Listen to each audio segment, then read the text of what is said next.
श्री सीताराम चंद्राभ्याम नमः।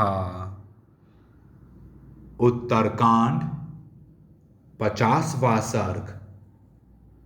लक्ष्मण और सुमंत्र की बातचीत। मिथिलेश कुमारी सीता का मुनि के आश्रम में प्रवेश हो गया। यह देखकर लक्ष्मण मन ही मन बहुत दुखी हुए। उन्हें घोर संताप हुआ।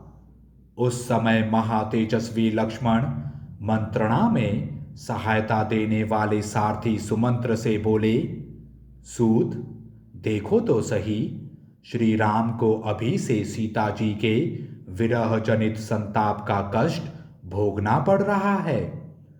भला श्री रघुनाथ जी को इससे बढ़कर दुख क्या होगा कि उन्हें अपनी पवित्र आचरण वाली धर्मपत्नी जनक किशोरी सीता का परित्याग करना पड़ा। सारथे, रघुनाथ जी को सीता का जो यह नित्य वियोग प्राप्त हुआ है, इसमें मैं दैव को ही कारण मानता हूं, क्योंकि दैव का विधान दुर्लंघ्य होता है।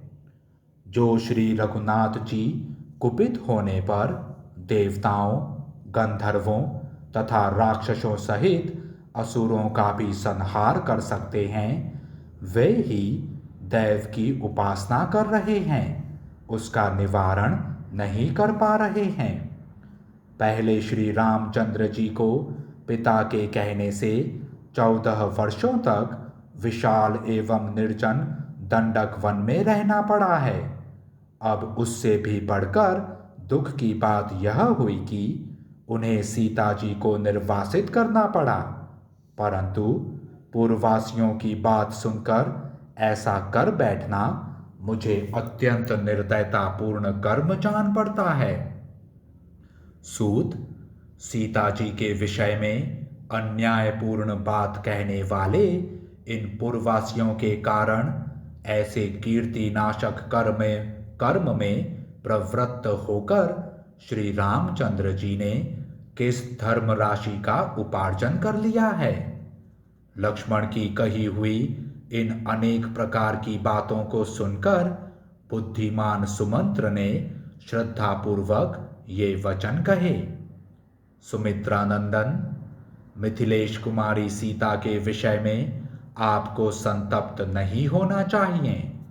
लक्ष्मण, यह बात ब्राह्मणों ने आपके पिताजी के सामने ही जान ली थी। उन दिनों दुर्वासा जी ने कहा था कि श्री राम निश्चय ही अधिक दुख उठाएंगे, प्रायः उनका सौख्य छिन जाएगा। महाबाहु श्री राम को शीघ्र ही अपने प्रियजनों से वियोग प्राप्त होगा। सुमित्रा कुमार, धर्मात्मा महापुरुष श्री राम दीर्घ काल बीतते बीतते तुमको, मिथिलेश कुमारी को तथा भरत और शत्रुघ्न को भी त्याग देंगे। दुर्वासा ने जो बात कही थी उसे महाराज दशरथ ने तुमसे, शत्रुघ्न से और भरत से भी कहने की मनाही कर दी थी। नरश्रेष्ठ, दुर्वासा मुनि ने बहुत बड़े जन समुदाय के समीप मेरे समक्ष तथा महर्षि वशिष्ठ के निकट वह बात कही थी। दुर्वासा मुनि की वह बात सुनकर पुरुष प्रवर दशरथ ने मुझसे कहा था कि सूत, तुम्हें दूसरे लोगों के सामने इस तरह की बात नहीं कहनी चाहिए। सौम्य, उन लोकपालक दशरथ के उस वाक्य को मैं झूठा न करूं, यह मेरा संकल्प है। इसके लिए मैं सदा सावधान रहता हूं। सौम्य रघुनंदन, यद्यपि यह बात मुझे आपके सामने सर्वथा ही नहीं कहनी चाहिए, तथापि यदि आपके मन में यह सुनने के लिए श्रद्धा हो तो सुनिए। यद्यपि पूर्व काल में महाराज ने इस रहस्य को दूसरों पर प्रकट न करने के लिए आदेश दिया था, तथापि आज मैं वह बात कहूँगा। दैव के विधान को लांघना बहुत कठिन है, जिससे यह दुख और शोक प्राप्त हुआ है।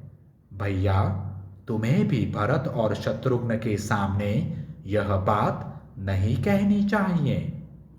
सुमंत्र का यह गंभीर भाषण सुनकर सुमित्रा कुमार लक्ष्मण ने कहा, सुमंत्र जी, जो सच्ची बात हो उसे आप अवश्य कहिए।